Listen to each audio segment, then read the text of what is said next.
우리 아버지 찬양을 기뻐 받으시며 우리의 심령과 가정과 삶을 하나님께서 복되게 인도하시고, 하나님 오늘도 우리에게 주시는 귀한 말씀, 하나님 열매가 맺기까지 주의 성령께서 인도하시고 함께하여 주옵소서.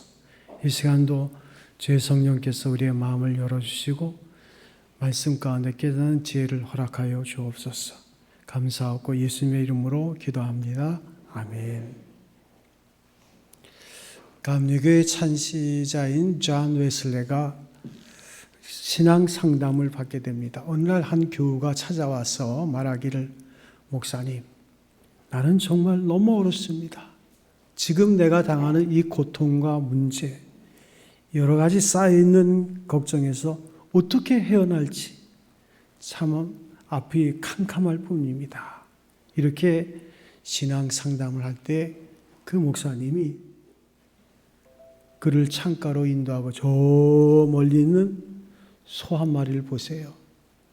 저 소가 고개를 들고 그 돌담 울타리 너머를 바라보고 있는 것을 보세요 하면서 그 소를 가리켰습니다. 아니, 왜 목사님 갑자기 저 소를 보라 하냐고. 그랬더니 그 목사님이 하는 말이, 형제님, 저 소가 왜 저렇게 고개를 들고 돌담 울타리 너머를 바라보고 있겠습니까? 글쎄요, 왜 그럴까요? 그때 그 목사님 말하기를, 저 소는 돌담을 뚫고 볼 수가 없기 때문에 고개를 높이 쳐들고 담 위로 보는 것입니다. 저 소처럼 형제님도 앞에 막힌 걱정과 문제의 담, 그 너머를 바라보세요. 그리고 담의 앞뿐만이 아니라 위를 바라보면서 우리의 힘이 되시고 우리를 도우시는 하나님을 바라보세요. 여러분, 무엇을 보고 계십니까? 사람은 무엇을 쳐다보고 무엇을 보고 있느냐에 따라서 그의 인생이 결정이 되는 거예요. 땅을 쳐다보고 사는 자는 땅의 것으로 살 것이고, 하늘을 쳐다보고 사는 자는 하늘의 것으로 사는 거예요. 미래를 쳐다보고 사는 자는 미래에 올 꿈과 소망으로 기쁨을 누릴 것이고, 땅의 것만 바라보고 사는 인간은 조석해지고 비열해지고, 하늘의 것을 바라보는 인간은 결국은 거룩과 경건 속에 승리하는 삶을 사는 거예요. 선지자 이사야는 그 민족이 어둠 속에 있을 때 이사야 40장 31절에 말하기를, 오직 여호와를 앙망하는 자는 새 힘을 얻으니 독수리의 날개치며 올라감 같을 것이요, 다른 박질하 해도 곤비치 아니하고 걸어가도 피곤치 아니하리라. 오늘 성경의 본문의 배경은 이스라엘 백성들이 광야에 들어와 있습니다. 여러분, 이 광야는 그 백성들로 인해서 엄청 고난의 세월을 허락한 거예요. 말로 표현할 수가 없습니다. 물이 있나? 그래서 맨날 물 걱정해야 돼요. 그래가지고 하나님을 원망하는 이스라엘 백성들의 근심을 보게 됩니다. 또 며칠을 굶었는지 모르지만 배가 고파 죽겠다고 아우성치는 모습이 있습니다. 마실 물이 없어서 아이들은 엉엉 울고, 또 같이 갔던 가축들이 쓰러지고, 이스라엘 백성들은 그 광야 생활 속에서 이성을 잃고 나중에는 모세를 향해서 돌을 던질 것 같은 정말 기가 막힌 상황이 벌어지는 거예요. 모두가 신경이 날카로워서 그들 안에서 분쟁이 끝이지 않습니다. 늘 불안하고 지루하고 힘들고 짜증스러운 거예요. 근데 모세는 뭐라고 말하고 있습니까? 오늘 31절에 모세는 이 광야에서 이렇게 말하고 있어요. 광야에서는 너희가 당하였거니와 사람이 자기의 아들을 안는 것 같이 너희의 하나님 여호와께서 너희가 걸어온 길에서 너희를 안으사 이곳까지 이르게 하셨느니라.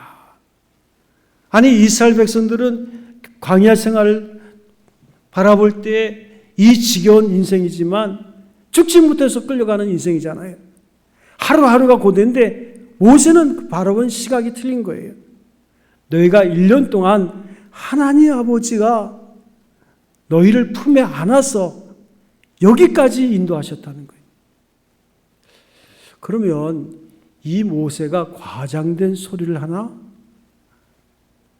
어떻게 똑같은 사건인데 모세는 이처럼 험난한 광야 생활을 놓고 백성들과 전혀 다른 생각을 가지고 바라볼 수 있을까?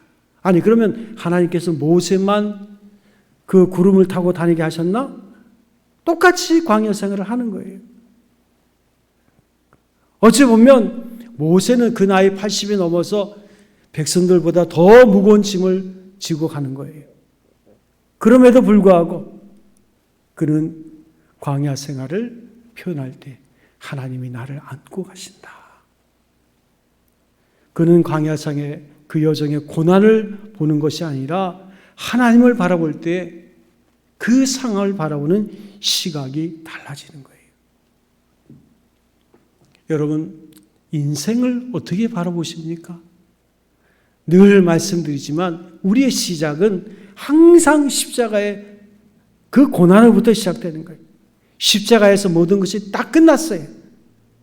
그리고 피값으로 주께서 나를 사셨어요.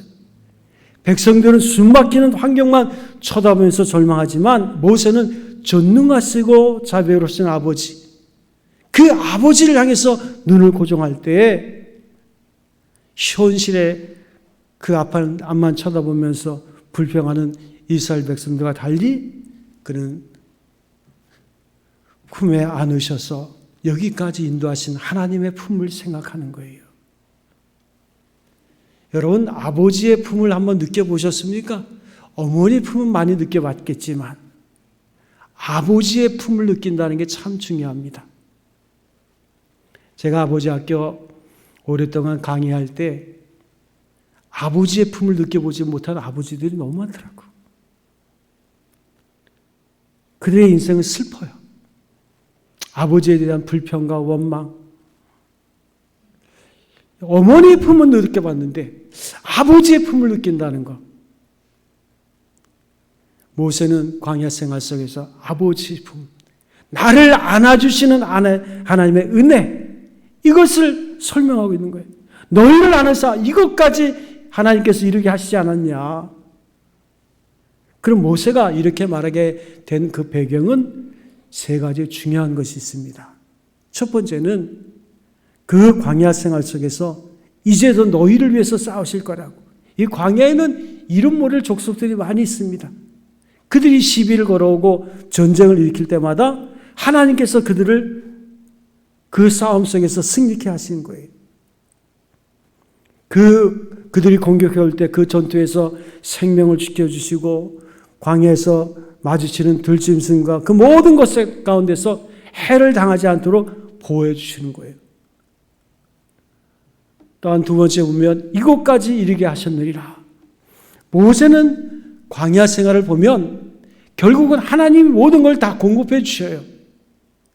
매일 만나를 주시고 또 그들에게 하나님께서 고기가 부족하다 할 때는 메추라기 떼를 산더미처럼 쌓이게 하셔서 그걸 먹게 하시고 목이 타들어갈 때 아무리 봐도 물은 없는데 반석을 명할 때 반석에서 물이 나오고 또 그들이 신은 신발이나 또 옷이라든가 그것이 닳지 않도록 하나님께서 인도하시는 거예요. 가만히 생각해 보니까 모든 것이 기적 같은 역사가 이루어지고 있는 거예요. 또한 세 번째로 볼 때 그 광야는 방향을 모릅니다. 어디가 앞인지 어디가 뒤인지 몰라요.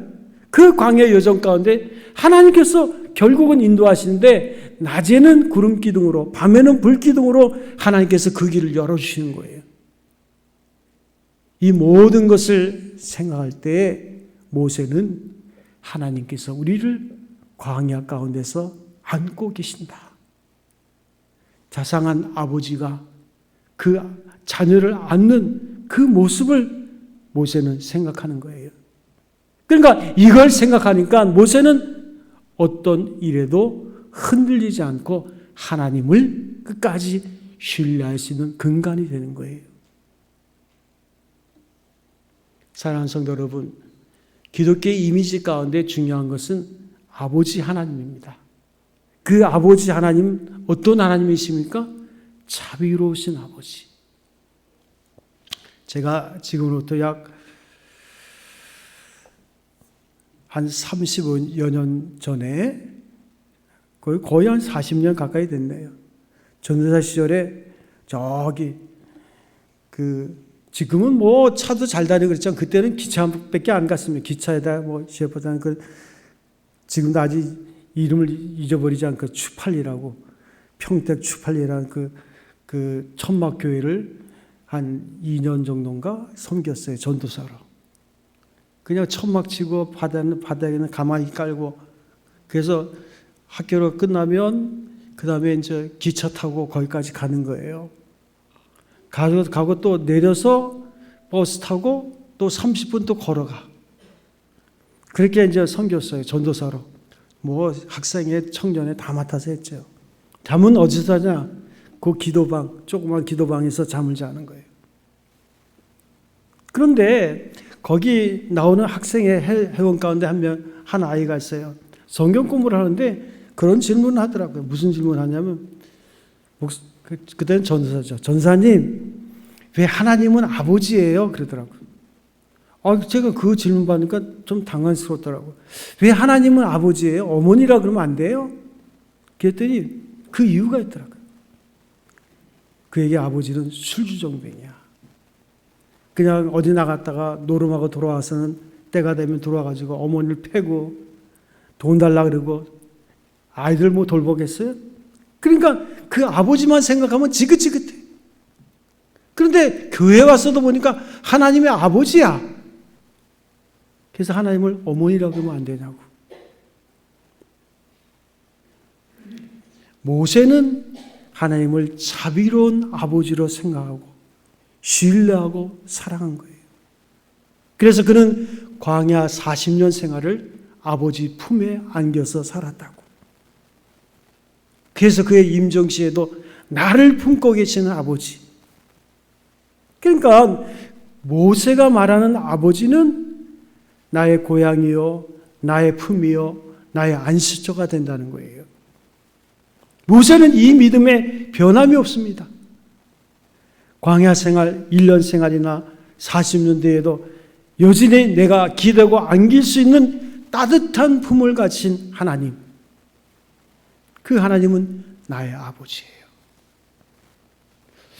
지난주 시간에 제가 여호와를 경외하는 자에 대한 말씀했는데 오늘 여러분에게 질문합니다. 여러분, 하나님 아버지를 어떻게 느끼십니까?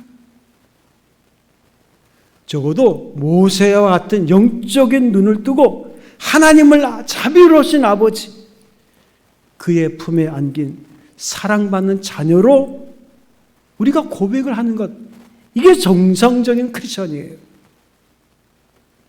내가 아버지의 품을 느껴보지 못하면 아버지로 제대로 못 살더라고요. 저는 아버지 학교 하면서 아주 절실하게 느꼈어요. 거지 같은 아버지 만난 사람은요, 아버지에 대한 저주를 가지고 있지만 그도 그렇게 살더라고요. 아버지의 실체를 모르니까 아버지를 그런 식으로, 그러니까 원래 아버지는요, 하나님 아버지에서 아버지를 끌어다 쓰는 거예요. 여러분에게 있어서 아버지는 누굽니까? 모세는 아버지의 품에 안겨서 지난 40년을 살았다고 마지막 순간에도 고백합니다. 모세가 생활했던 광야는요, 지금의 우리의 삶에 비하면 아무것도 아니에요. 오늘 여러분과 저가 사는 인생의 삶은 광야보다도 더 위험합니다.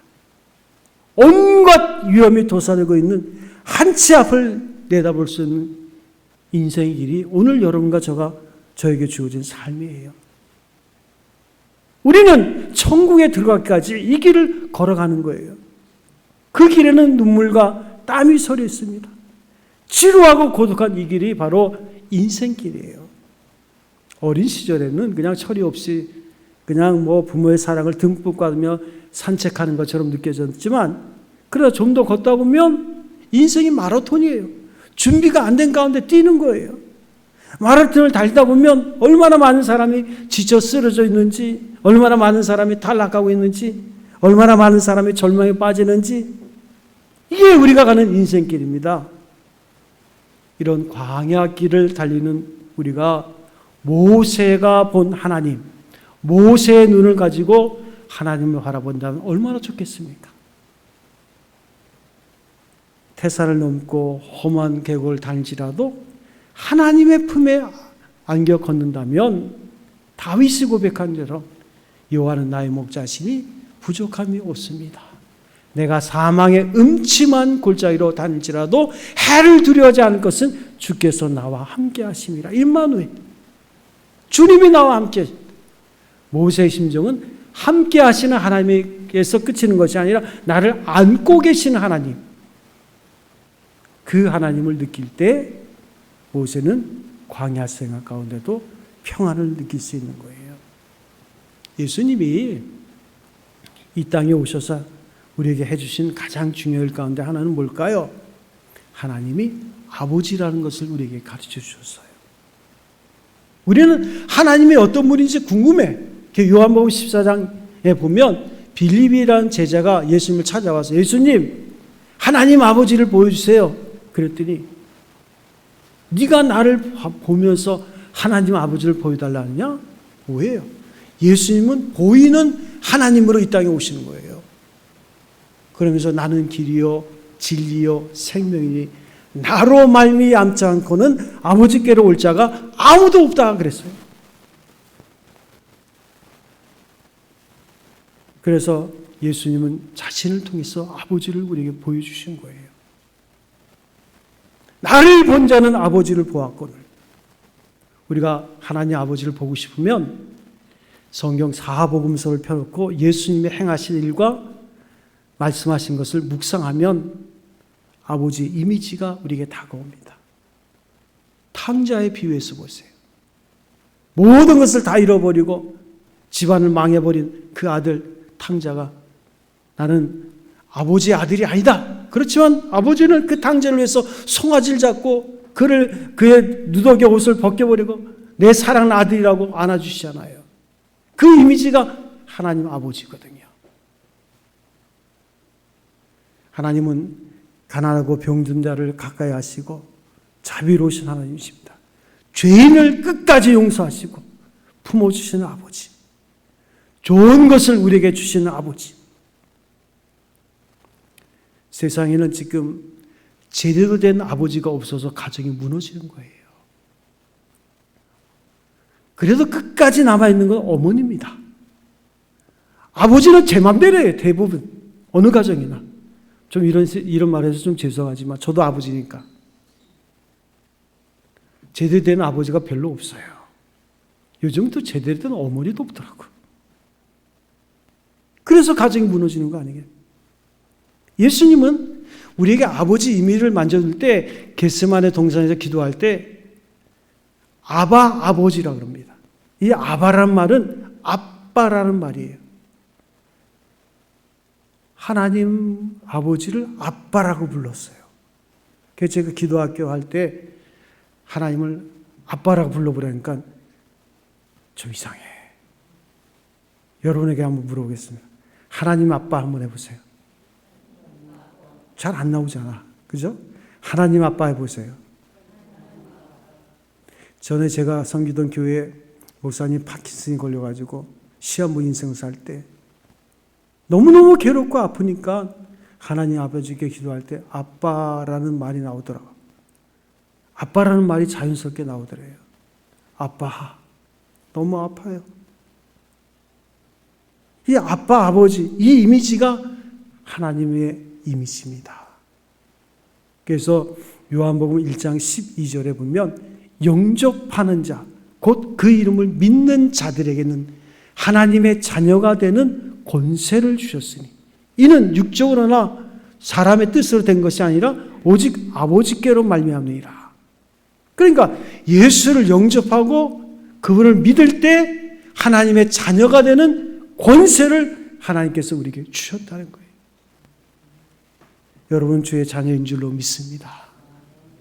여러분 오늘 말고 나중에 집에 들어가서 기도할 때 하나님 아빠 한번 기도해 보세요. 우리에게 기쁨이 있는 거예요. 하나님을 아빠라고 부를 수 있다는 것. 우리는 예수님을 믿자마자 하나님을 아버지라고 부르는 사람이 된 거예요. 이런 재미있는 얘기 있어요. 그냥 웃자고 하는 얘기인데 어떤 가정에 그냥 아들이 먼저 예수를 믿었어요. 하나님 아버지 맨날 기도하니까 아버지를 전대가지고 교회 나가자 그러니까 안 나가다가 교회 처음 나가서 그 아버지가 그러더라고요. 하나님이 형님 그러더래요.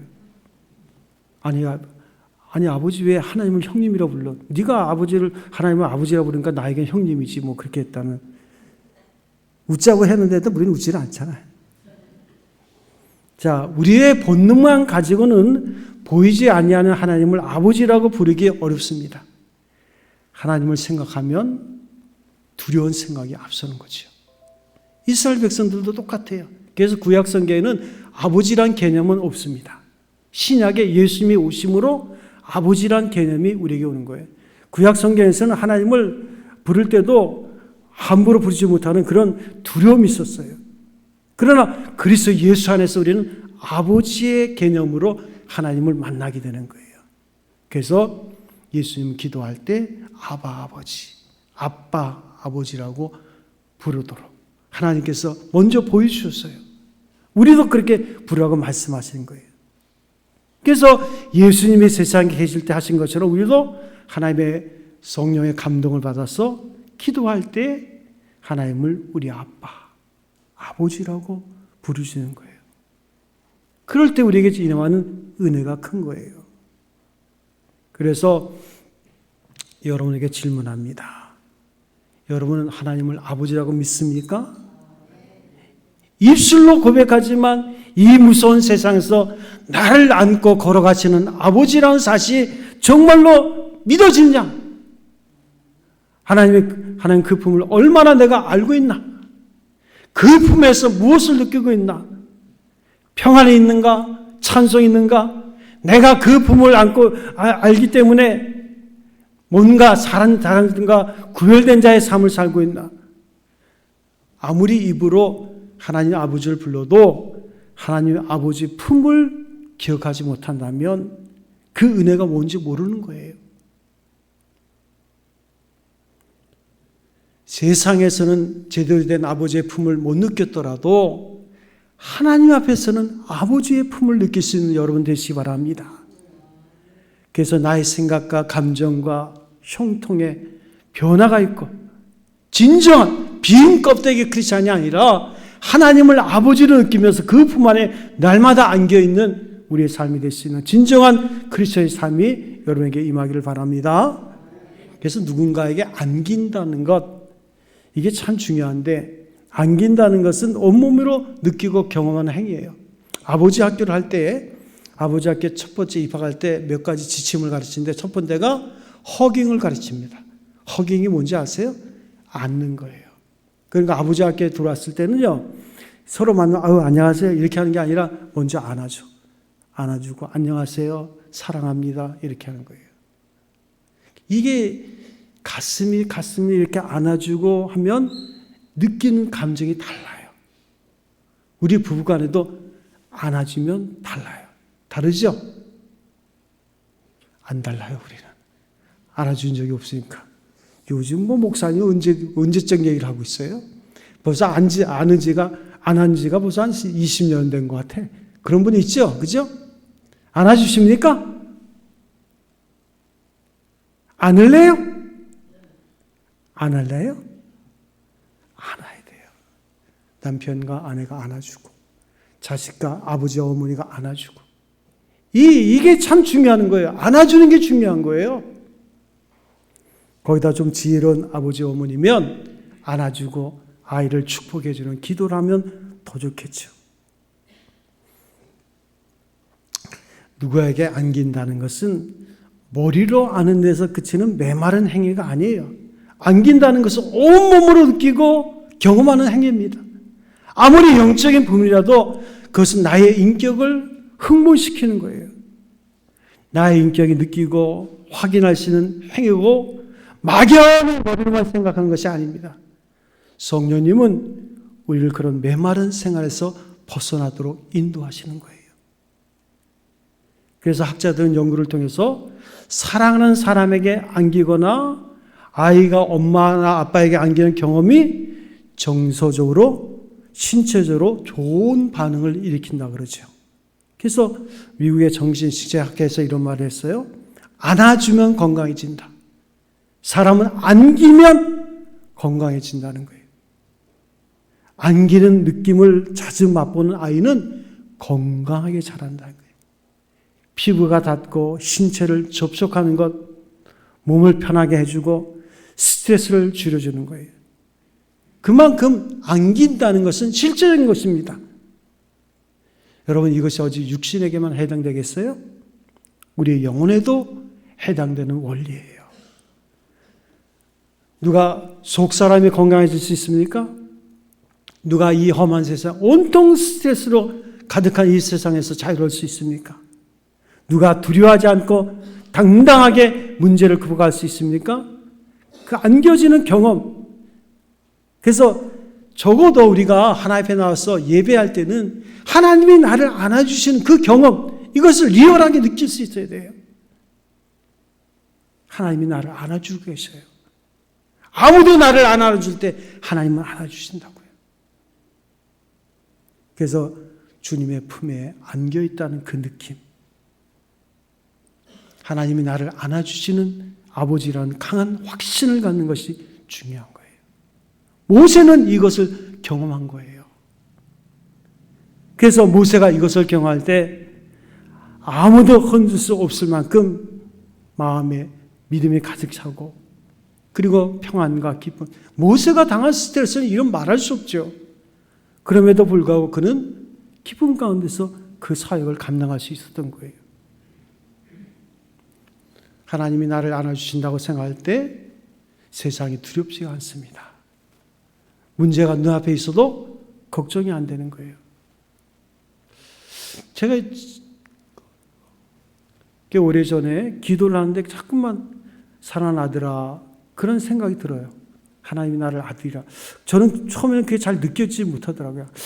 아들이란 말이 아니야. 이거 다른 사람 부르는 거 아니야? 그런데 요즘은요, 하나님이 나를 사랑하는 아들아 할 때 마음에 기쁨이 있어요.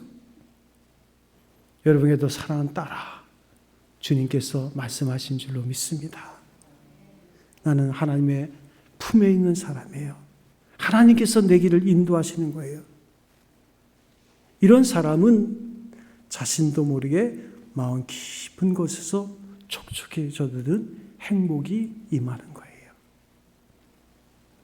그래서 하나님이 나를 안아주시는 은혜를 매일 누리기 위해서는 적어도 두 가지를 실천해야 됩니다. 그 첫 번째는 하나님의 말씀을 자주 묵상해야 돼요. 시편 1편에 보면 누가 복 있는 사람이라고 했습니까? 복 있는 사람은 하나님의 말씀을 주야로 묵상하는 자로다. 그가 복이 때 시냇가에 심은 나무가 시절을 쫓아 과실을 맺으며 그 잎사귀가 마르지 아니한 같은 복이 임한다 그랬어요. 그러니까 하나님의 말씀, 구약 성경에는요 아버지란 말이 없어요. 그러나 신약에 오면 하나님을 아버지라 표현하는 말씀이 많이 나옵니다. 그 말씀들을 자꾸 묵상하는 거예요. 요즘은 스마트폰에 앱을 깔면 얼마든지 성경 볼 수 있고 아버지라는 것을 그 성경에 다 검색하면 줄줄이 나오잖아요. 그 말씀을 계속 암송하는 거예요. 하나님이 나의 아버지예요. 여러분, 세상에서 아버지에 대한 이미지가 없어도 하나님이 나의 아버지라는 그 이미지를 내가 가져야 돼요. 모세가 광야에서 하나님의 안아주심을 체험했듯이 나도 그런 은혜를 받고 말씀 위에 의도적으로 그 말씀을 묵상할 때 우리는 이 아버지의 체험을 하는 그런 지혜가, 그리고 기회가 우리에게 오는 거예요. 아버지의 품에 안길 때 황홀함이 있습니다. 그 하나님의 말씀을 묵상할 때 하나님의 사이가 얼마나 가까워지는지, 하루에 10분이라도 20분이라도 하나님이 나의 아버지라는 이미지를 잠깐만 생각하세요. 하늘 아버지의 품에 내가 안겨있다는 것. 또 한 가지는 아버지의 품에 안겨있는 자녀처럼 행동하는 거예요. 첫 번째는 하나님의 말씀을 계속 반복해서 묵상하는 거고, 두 번째는 그 이미지를 가지고 행동하는 거예요. 성자가 되고 싶으면 성장처럼 행동하라는 말이 있어요. 예수의 제자가 되고 싶으면 예수의 제자처럼 행동하라. 남편과 더 깊이 사랑하고 싶으면 애인처럼 행동하라. 하나님의 품에 안겨있는 자녀가 되고 싶으면 안겨있는 자녀처럼 행동하는 거예요. 자, 무엇처럼 행동한다는 게 참 중요한 거예요. 예수님은 너희가 무엇이든지 기도하고 구하는 것은 받은 줄로 믿으라 그랬거든요. 구하면 그대로 되리라. 하나님 앞에 여러분 간절히 구했습니다. 하나님, 내 마음에 평안이 임하기를 원합니다. 내가 행복한 인생이 되기를 원합니다. 그렇다면 그렇게 행동하는 거예요. 그래서 나는 아버지처럼 생각하고 행동하는 거예요. 그 믿음의 행동, 특별히 하나님 품에 안긴 것처럼 행동하면 우리가 얼마나 행복한지 그 행복을 느끼는 거예요. 그러나 행하지 않으면 그 진리를 결코 알 수가 없어요. 성경에 보면 많은 명령들이 나오는데 그 명령 가운데 두려워하지 말라. 오늘 본문에도 나오죠. 두려워하지 말라. 성경에 366번 나옵니다. 매일 두려워하지 말라는 거예요. 우리는 하나님의 품에 안겨있는 인생을 사는, 이 광야보다도 더 험악한 인생을 주의 품에 안겨서 사는 거예요. 아버지의 품에 안긴 자녀가 왜 두려워합니까? 두려워할 이유가 없는 거예요. 사랑하는 성도 여러분, 하나님께서 여러분과 저를 사랑하신 줄로 믿습니다. 어떤 때는 인생을 생각해보면 진짜 인생 험악하다 그럴 때가 있는 거예요. 과거에도 그랬고 오늘도 그랬고 내일도 생각하면 막막할 때가 있는 거예요. 앞이 캄캄해서 보이지 않을 때가 있는 거예요. 그럴 때 우리가 믿음으로 우리가 선포하는 거예요. 나는 하나님의 자녀다. 주님이 나를 안고 계신다. 내 자신을 향해서, 세상을 향해서, 하늘을 향해서 우리가 선포하는 거예요. 땅을 향해서 선포하는 거예요. 나는 하나님 아버지 품에 안겨있는 사람이라고. 나는 사랑받는 하나님의 자녀라고. 그러니 내 영혼아 두려워 말라. 이렇게 할 때 두렵게 하는 모든 것이 사라지고 우리 앞에 반석이 갈라져서 생수가 솟는, 그리고 매일 하나님의 만나가 우리의 삶 속에 떨어지는 그 만나를 먹는 놀라운 기적을 우리가 체험할 줄로 믿습니다. 사랑하는 성도 여러분, 하나님께서 낮에는 구름 기둥으로 밤에는 불 기둥으로 나를 인도하는 기적을 우리가 보게 되는 거예요. 하나님은 우리를 반드시 인도해 주십니다. 그래서 우리의 인생 광야 생활을 승리로 끝나게 하고 영원한 나라에서 하나님과 함께 복락을 누릴 수 있도록 우리의 삶을 인도하시는 거예요. 오늘 그 하나님이 여러분을 안고 계십니다. 그 하나님을 오늘도 믿음 가운데 누리시고 승리하는 성도 여러분 되시기를 주님의 이름으로 축원드립니다. 기도하겠습니다. 아버지 하나님, 때로는 인생길 험하고 치고 고나여 어찌할 바 모르는 우리의 마음의 생각들이 있습니다. 주님께서 우리를 안아주시고 그의 품 안에 우리가 있다는 생각을 깜빡 잃어버릴 때도 있습니다. 하나님이 세상 끝날까지 우리와 함께 하시고 우리를 그의 품에 안으셔서 인도하시는 하나님의 크신 은혜와 사랑을 날마다 우리가 경험할 수 있도록 인도하여 주시옵시고, 또 우리의 가정에서 부부간에 서로 깊이 사랑으로 안아주고 또 사랑하는 자녀들을 가슴에 품고 함께 기도할 수 있는 아버지와 어머니의 사명을 감당케 하여 주옵소서. 우리의 인생 속에서 나를 안아주시고 끝날까지 함께 하시는 주님의 은혜를 날마다 믿음으로 누리는 삶이 되게 하여 주옵소서. 주의 은혜와 사랑 감사하고 우리를 사랑하시는 우리 주 예수님의 이름으로 기도합나이다. 아멘.